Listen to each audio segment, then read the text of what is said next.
नमस्कार, मैं हूँ जीके सिंह। एक बार फिर से आप सबों का बहुत बहुत स्वागत करता हूँ प्रेरणा कोचिंग सेंटर के इस एजुकेशनल चैनल पे। बच्चों, लंबे समय तक हमारा जो ये ऑनलाइन सेटअप था वो ख़राब रहा, क्योंकि सरस्वती पूजा के बाद कुछ टेक्निकल प्रॉब्लम आ जाने के बाद हम लोग कई दिनों से आपसे लाइव नहीं जुड़ पा रहे थे।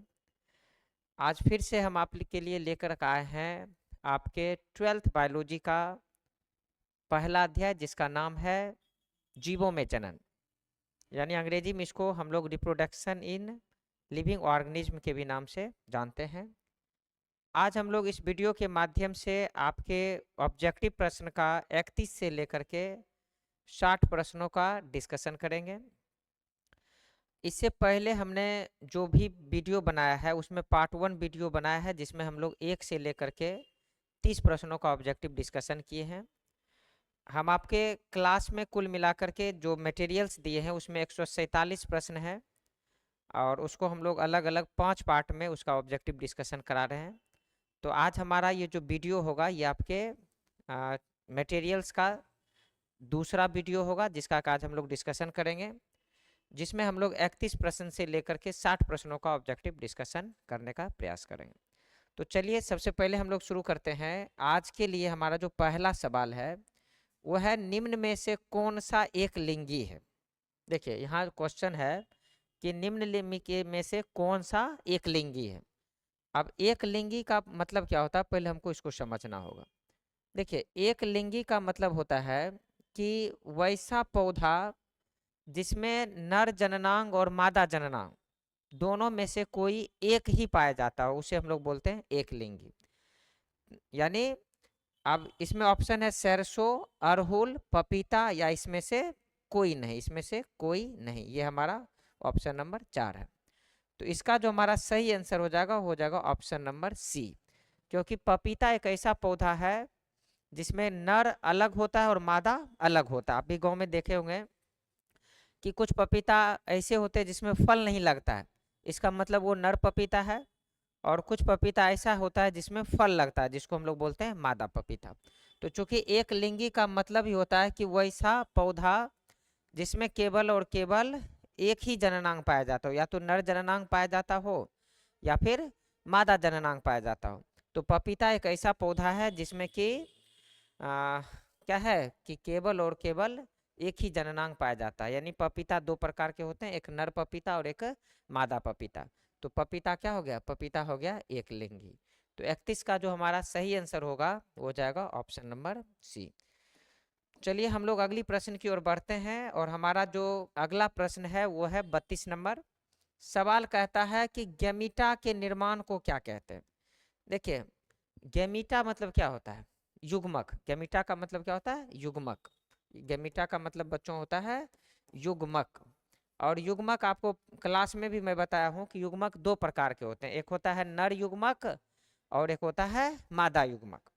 तो चाहे नर युग्मक बने या फिर मादा युग्मक बने, तो युग्मक के बनने की प्रक्रिया को हम लोग बोलते हैं क्या बोलते हैं, गैमीटोजेनेसिस। क्या बोलते हैं, गैमेटोजेनेसिस। हिंदी में बोलते हैं युग्मक निर्माण। क्या बोलते हैं, युग्मक निर्माण। तो यहाँ पर सवाल क्या था कि गैमीटा के निर्माण को क्या कहते हैं। तो इसका सही आंसर हो जाएगा, गैमीटा के निर्माण को हम लोग बोलते हैं गैमेटोजेनेसिस। हम लोग इसको क्या बोलते हैं, गैमेटोजेनेसिस कहते हैं।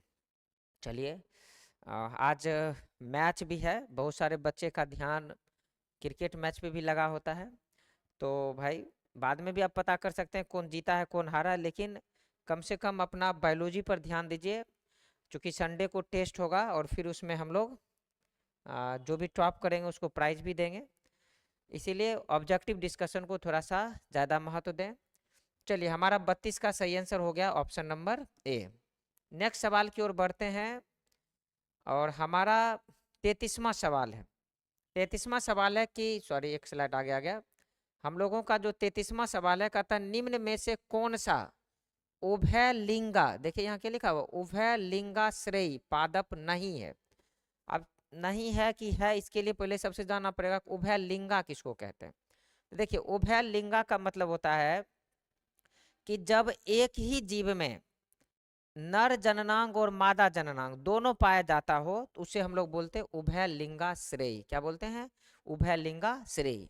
जैसे कि मान लो यहाँ पर क्या है, सरसों है, मक्का है, अरहुल है, ये तीनों एक ऐसा पौधा है जो कि उभय लिंगाश्रेयी है, क्योंकि इस प्रकार के पौधे में एक ही पौधे में नर जननांग भी पाया जाता है और एक ही पौधे में मादा जननांग भी पाया जाता है।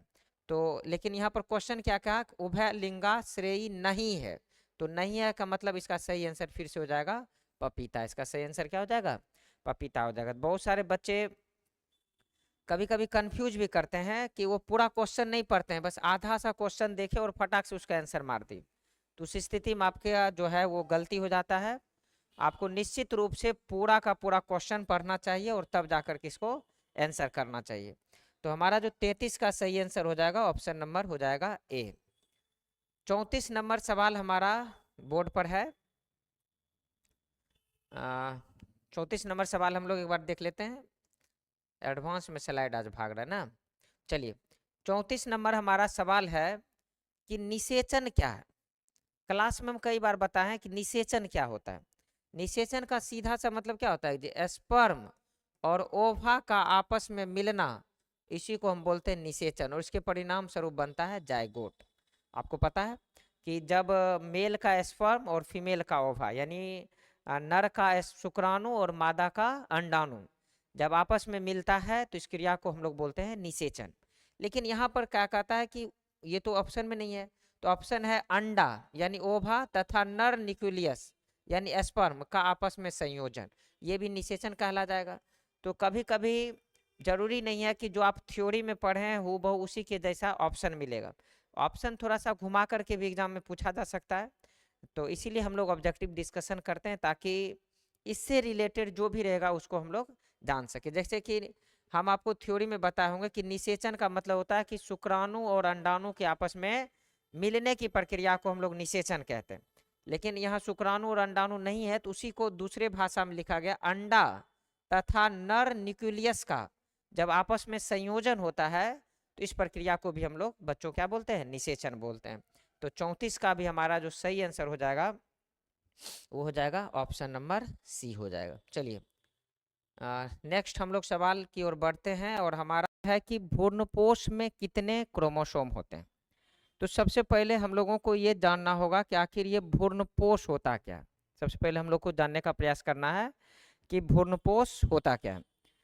तो देखिए भ्रूणपोष में समझने के लिए आपको क्या करना होगा कि सबसे पहले आपको पता है कि जो पुष्प का मादा जननांग होता है, जैसे यहाँ पर आप देख रहे हैं यह एक हमारा पुष्प है और ये पुष्प का मादा जननांग है जिसको आप लोग स्त्री केसर भी कह सकते हैं।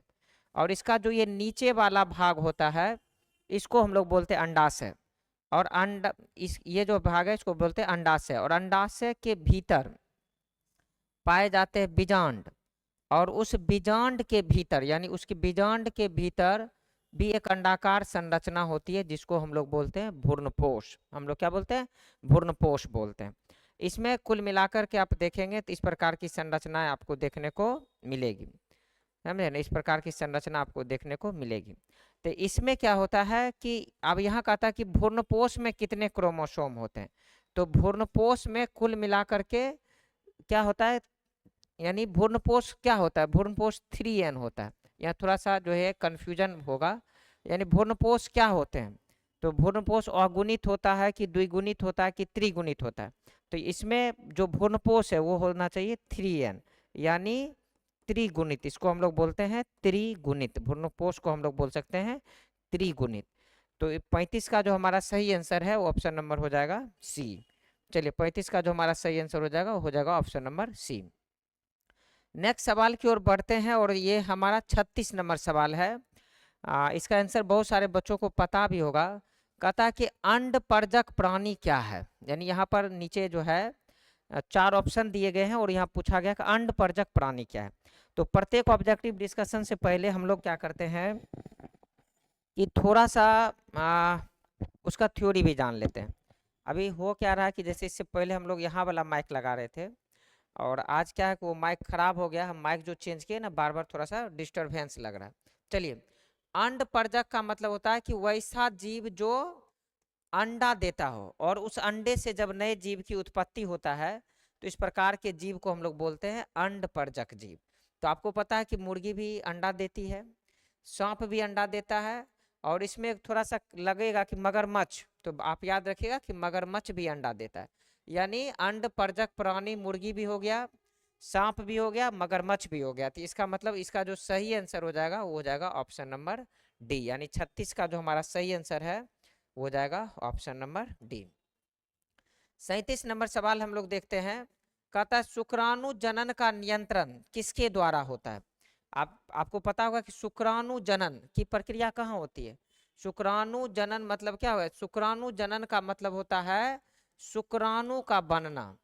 शुक्राणु जनन का मतलब होता है शुक्राणु का बनना, यानी एस्पर्म बनने की जो प्रक्रिया होती है उसको हम लोग बोलते हैं एस्पर्मेटोजेनेसिस, उसी को हिंदी में हम बोलते हैं शुक्राणु जनन। और ये जो प्रक्रिया होता है ये टेस्टिस में होती है। कहाँ होती है, टेस्टिस में होती है। और वहां से एक प्रकार का हार्मोन्स निकलता है, उसी हार्मोन्स के प्रभाव की वजह से शुक्राणु जनन की क्रिया को नियंत्रित किया जाता है।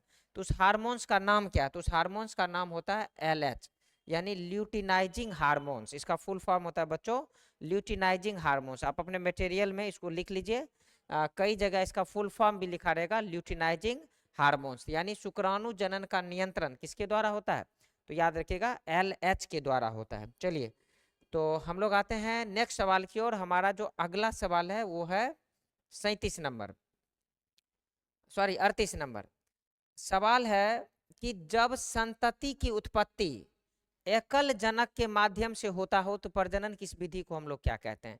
आपको थ्योरी में हम लोग एकदम रटा दिए होंगे कि जब किसी जीव की उत्पत्ति में केवल और केवल एक जनक भाग ले तो प्रजनन किस विधि को बच्चों हम लोग बोलते हैं अलैंगिक प्रजनन। क्या बोलते हैं, अलैंगिक प्रजनन। और जब दो जीव की आवश्यकता होगी जिसमें दोनों अलग अलग सेक्स ऑर्गन्स वाले होंगे, एक मेल होगा और एक फीमेल होगा, तो प्रजनन किस विधि को हम लोग बोलेंगे लैंगिक जनन। लेकिन यहाँ क्या कह रहा है कि जब संतति की उत्पत्ति केवल और केवल एक जनक के माध्यम से होता हो तो प्रजनन किस विधि को हम लोग बोलते हैं अलैंगिक प्रजनन। क्या बोलते हैं जी, अलैंगिक प्रजनन बोलते हैं। चलिए थोड़ा सा जो है बोर्ड जो है आज डिस्टर्ब कर रहा है, थोड़ा स्लो हो गया है, समझे ना, इसको थोड़ा सा रिफ्रेश करवाना पड़ेगा। चलिए अगला सवाल हम लोग देखते हैं 39 नंबर। 39 नंबर हमारा सवाल है कि पुनर्उद्भवन की क्रिया निम्नलिखित में से किस में होती है।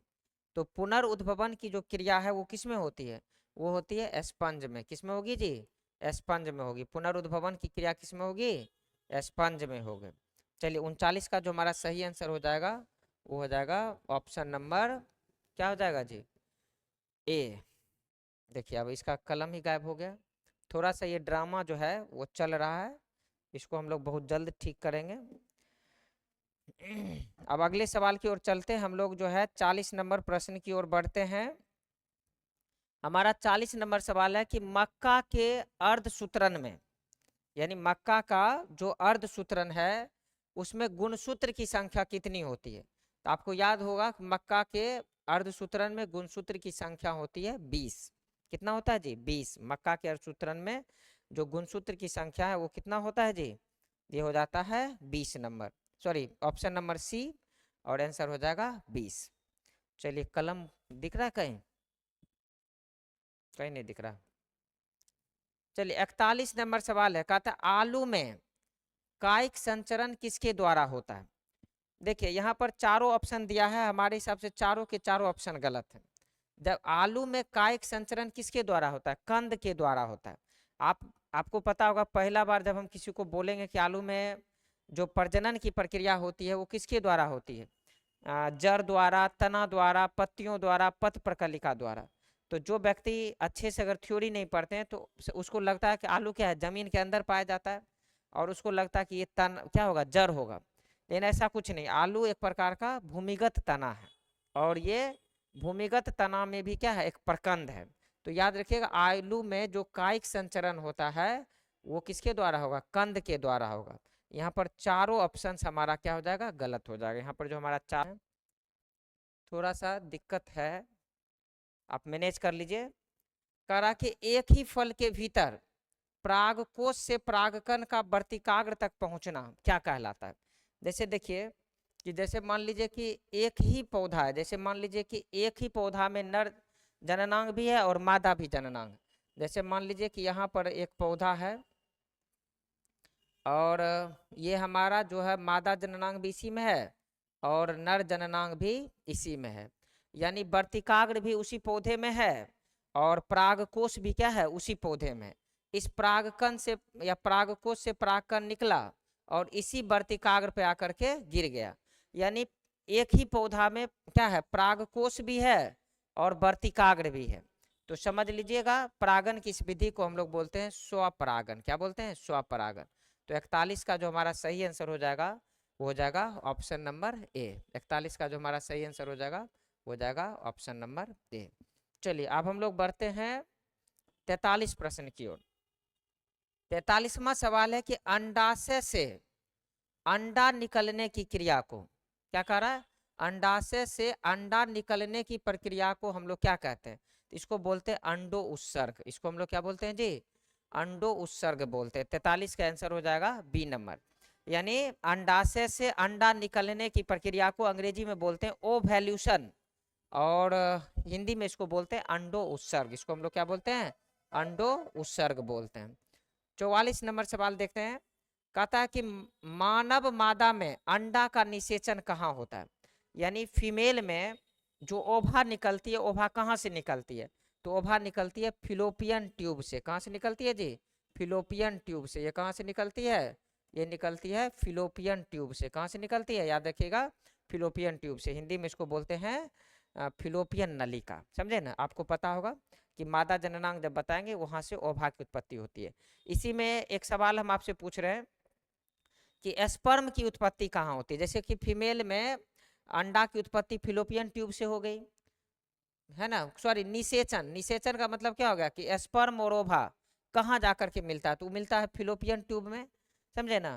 तो एक सवाल आपसे है कि अच्छा ये बनता कहाँ? ये जो हमारा अंडा है ये निषेचन होता है फिलोपियन ट्यूब में, लेकिन फीमेल के किस भाग में ओभा का निर्माण होता है? आप हमको कमेंट बॉक्स में लिख करके भेजिए। चलिए थोड़ा सा डिस्टरबेंस हुआ है आज के इसमें, धीरे धीरे इसको हम लोग ठीक कर लेंगे। 45वां नंबर सवाल है, थोड़ा सा ध्यान से देखेंगे।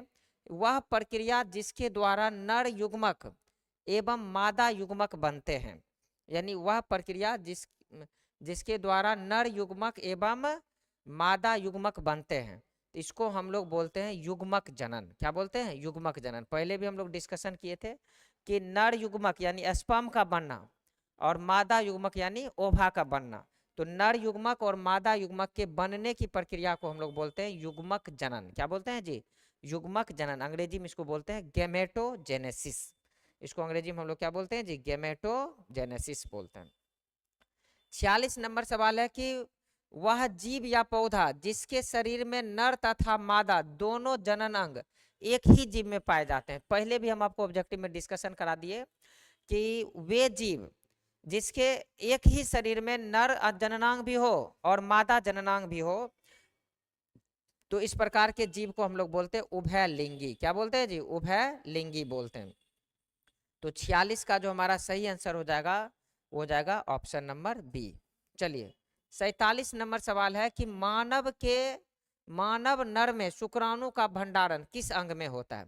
यानी शुक्राणु का भंडारण यानी हमारे शरीर में जो स्पर्म बनता है, अब वो स्पर्म कहाँ जमा रहता है? तो ये जमा रहता है एपिडिडाइमिस में। कहाँ जमा रहता है जी? एपिडिडाइमिस में बनता है, यहाँ टेस्टिस में। याद रखिएगा, बहुत सारे बच्चे फटाक से इसका आंसर देते हैं ब्रीसन टेस्टिस, लेकिन ऐसा कुछ नहीं है। यहाँ पर बनता है, यानी हमारे लोग के शरीर में जो स्पर्म है ये यहाँ पर बनता है, लेकिन क्वेश्चन क्या पूछा कि भंडारण कहाँ होता है, मतलब इसका स्टोरेज कहाँ रहता है? तो इसका स्टोरेज रहता है एपिडिडाइमिस में। याद रखिएगा इसका स्टोरेज कहाँ रहता है? एपिडिडाइमिस में रहता है। चलिए 48 नंबर सवाल देख रहे हैं। इसमें से किस समुदाय के पौधों में निषेचन के लिए जल की आवश्यकता होती है? तो यहाँ पर आप देख रहे हैं शैवाल जलीय पौधा है, ब्रायोफाइटा भी जलीय पौधा है, टेरिडोफाइटा भी जलीय पौधा है। तो इसका मतलब हो गया कि 48 का जो हमारा सही आंसर हो जाएगा उपर्युक्त सभी, यानी इनमें से सभी। आप ऑप्शन कुछ थोड़ा गलत लिखल है, इसको आप एडिट कर लीजिए या सजेशन में सही होगा। कहता किसके जनन कोशिका दो में विभक्त होकर नए जीव को जन्म देता है। देखिए इसमें मोनेरा में भी क्या है कि जो जनन कोशिका है वो दो भाग में बढ़ जाता है और दोनों से नए नए जीव की उत्पत्ति होती है। प्रोटिस्टा में भी क्या है कि जनन कोशिका दो भाग में बढ़ जाती है और दोनों से नए नए जीव की उत्पत्ति होती है। इसका मतलब ए भी सही है और बी भी सही है, तो ऑप्शन नंबर सी में लिखा हुआ ए और बी दोनों, तो आप इसका भी मारिए, यानी इसका सही आंसर हो जाएगा ऑप्शन नंबर सी।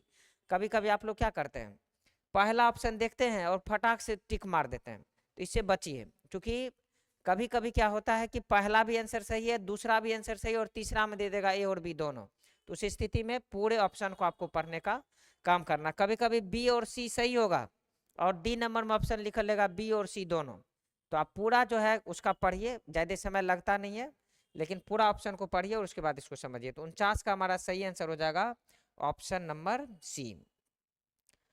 चलिए 50 नंबर सवाल है, युग्मक में गुणसूत्र का सेट क्या होता है। देखिए युग्मक, अब युग्मक का मतलब क्या होता है आपको पता होगा कि युग्मक का जो मतलब होता है, पहला प्रश्न में भी हम लोग डिस्कशन किए थे। युग्मक का मतलब होता है या तो एस्पर्म या तो ओभा। युग्मक का मतलब होता है या तो एस्पर्म या तो ओभा, यानी दोनों में से कोई एक। अब उसमें क्या होगा कि युग्मक का जो सेट होगा वो एन होगा, मतलब अगुणित होगा। एन का मतलब क्या हो गया जी, अगुणित होगा। ये क्या हो जाएगा, अगुणित होगा, याद रखिएगा। इसमें जो गुणसूत्र का सेट होगा वो क्या हो जाएगा, एन हो जाएगा। यानी 50 का जो हमारा सही आंसर है वो हो जाएगा ऑप्शन नंबर डी। 50 का जो हमारा सही आंसर है ऑप्शन नंबर डी हो जाएगा। चलिए हम लोग आगे बढ़ते हैं और 51 नंबर सवाल को डिस्कस कर लेते हैं। कहता अलैंगिक जनन में जीवधारियों की उत्पत्ति कितने जनकों के भाग लेने से होती है। तो अलैंगिक जनन में आपको पता है, एक ही प्रश्न 2 बार 3 बार आ गया। अलैंगिक प्रजनन में बच्चों कितना जनक होता है, कमेंट करके बताइए। अलैंगिक जनन में जो जनक होते हैं वो केवल और केवल एक होता है, माने एक ही जनक के माध्यम से नए जीव की उत्पत्ति हो जाती है। तो 51 का जो हमारा सही आंसर हो जाएगा ऑप्शन नंबर बी। 52 नंबर सवाल आप देखिए कि माता द्वारा दिए गए युग्मक और पिता द्वारा दिए गए युग्मक जब दोनों आपस में मिल जाता है, यानी माँ के द्वारा दिया गया ओभा और पिता के द्वारा दिया गया एस्पर्म जब आपस में मिल जाता है, तो इस प्रक्रिया को इससे क्या बनता है, इससे जायगोट बनता है, युग्मनज बनता है। तो यहाँ पर ऑप्शन नंबर बी इसका सही आंसर है। अंग्रेजी में इसको जायगोट बोलते हैं, हिंदी में बोलते हैं युग्मनज। यानी 52 का जो हमारा सही आंसर हो जाएगा वो हो जाएगा ऑप्शन नंबर बी। चलिए 53 नंबर सवाल देखते हैं। कह रहा है कि जेम्यूल्स बनते हैं। 53 नंबर हमारा जो सवाल है ये कह रहा है कि जेम्यूल्स बनते हैं। तो जेम्यूल्स हमारा बनता है बच्चों एस्पंज में। किस में बनता है जी, एस्पंज में बनता है। जेम्यूल्स किस में बनते हैं, तो जेम्यूल्स बनते हैं एस्पंज में। 54 नंबर सवाल देखिएगा, कहता है प्लाज्मोटोमी किस में पाया जाता है। ये सवाल हम आपको थ्योरी में भी बताए थे कि प्लाज्मोटोमी जो है ये किस में पाया जाता है। तो प्लाज्मोटोमी पाया जाता है ओपेलिना में। बच्चों कहाँ पाया जाता है जी, ओपेलिना में। तो ऑप्शन नंबर जो यहाँ पर सी है ये सही हो जाएगा कि प्लाज्मोटोमी किस में पाया जाता है, तो ये पाया जाता है ओपेलिना में।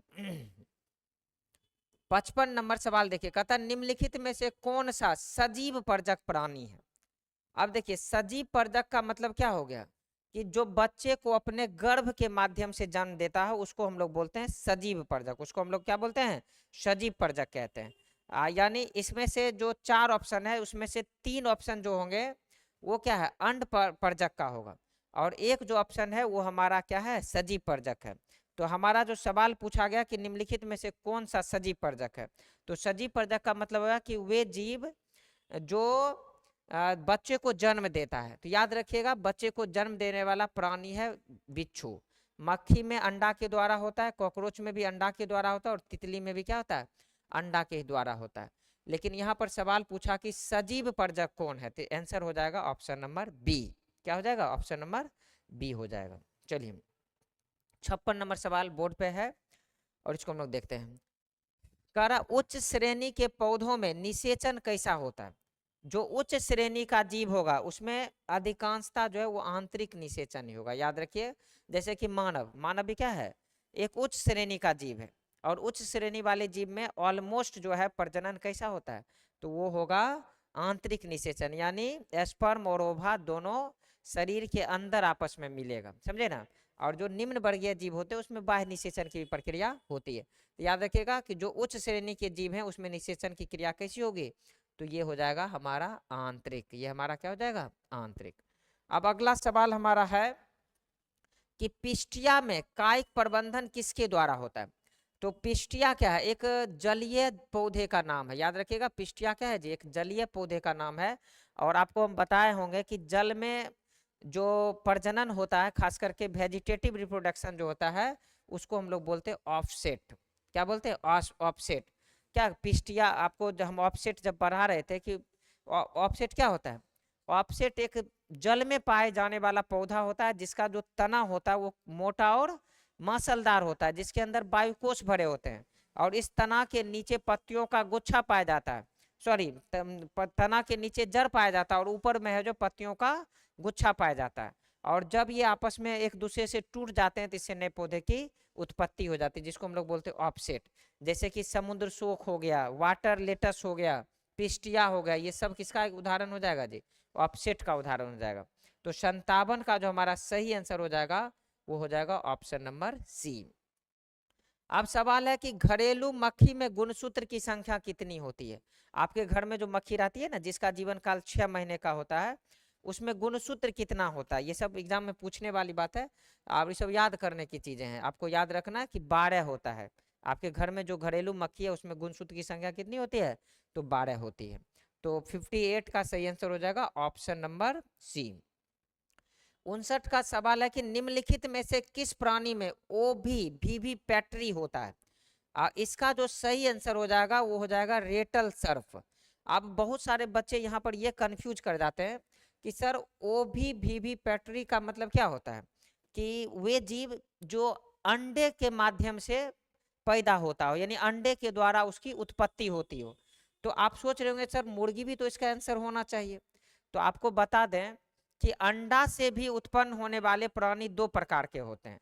जैसे मुर्गी की जो उत्पत्ति होती है वो क्या होता है कि मुर्गी क्या करता है, अंडे को अपने शरीर से बाहर निकाल देती है, और शरीर के बाहर में अंडे के अंदर में जो जर्दी होता है उससे जो है चूजा पैदा होता है, और एक निश्चित समय के बाद अंडा फूट जाती है जिससे कि मुर्गी की उत्पत्ति होती है। लेकिन रेटल सर्प में क्या होता है कि इसमें जो अंडा होता है वो जीव के शरीर के अंदर जो है ना विकसित होता है, और जब बच्चा मैच्योर हो जाता है, जब बच्चे डेवलप कर जाते हैं, तो ये कि इसका जो जन्म होता है ना वो माँ के गर्भ के द्वारा होता है।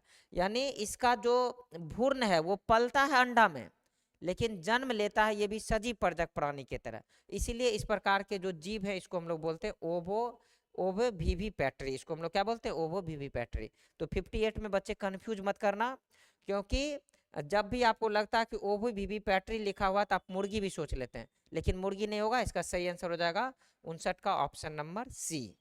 चलिए आज के वीडियो के लिए हम लोग अंतिम सवाल आपके बीच लेकर के आ रहे हैं, और सवाल है कि पार्थोनोजेनेसिस में पाया जाता है, तो इसका सही आंसर हो जाएगा एस्पोरोसिस्ट एवं रेडियो लार्वा। अब आप यहाँ पर थोड़ा सा आंसर तो जान गए, लेकिन बहुत सारे बच्चों को लग रहा होगा सर ये होता क्या है, पार्थोनोजेनेसिस है क्या। पार्थोनोजेनेसिस का मतलब होता है कि बिना निषेचन के ही जब यहाँ पर जीव की उत्पत्ति हो रही है तो उस प्रक्रिया को हम लोग बोलते हैं पार्थोनोजेनेसिस। तो पार्थोनोजेनेसिस किस में पाया जाता है, तो ये पाया जाता है एस्पोरोसिस्ट एवं रेडियो लार्वा में। तो यानी हमारा 60 का जो सही आंसर हो जाएगा वो हो जाएगा ऑप्शन नंबर डी। आज बहुत चुनौतियां थी क्लास लेने में, चूंकि हमारा जो सेटअप खराब हुआ था उसके बाद हम आज पहली बार वीडियो लेकर के आए, और कुछ कुछ बीच में प्रॉब्लम भी हुआ होगा, आप लोग उसको मैनेज करके पूरा वीडियो देखें, जिसके लिए आपको बहुत बहुत धन्यवाद। हम आपको बता दें कि हम लोग रोज़ संध्या 7 बजे आपके लिए लाइव क्लास लेकर के आते हैं और ऑब्जेक्टिव डिस्कशन कराने का प्रयास करते हैं। आपको आपने वीडियो को देखा इसके लिए फिर से आपका दिल से बहुत बहुत धन्यवाद। अगर आप हमारे चैनल पे नए हैं तो निश्चित रूप से हमारे चैनल को सब्सक्राइब कर लें, और जो भी बच्चे 12th क्लास का बायोलॉजी की तैयारी कर रहे हैं उसको निश्चित रूप से ये वीडियो शेयर करें, ताकि वो घर बैठ करके भी ऑब्जेक्टिव डिस्कशन आसानी से कर सकेंगे। हम मिलते हैं आपसे फिर से इसी का तीसरा पार्ट लेकर के, जिसमें हम लोग 61 से लेकर के 90 प्रश्नों का ऑब्जेक्टिव डिस्कशन करेंगे। तब तक के लिए आप लोग अपना विशेष ख्याल रखिए, मन लगाकर पढ़िए। बहुत बहुत धन्यवाद।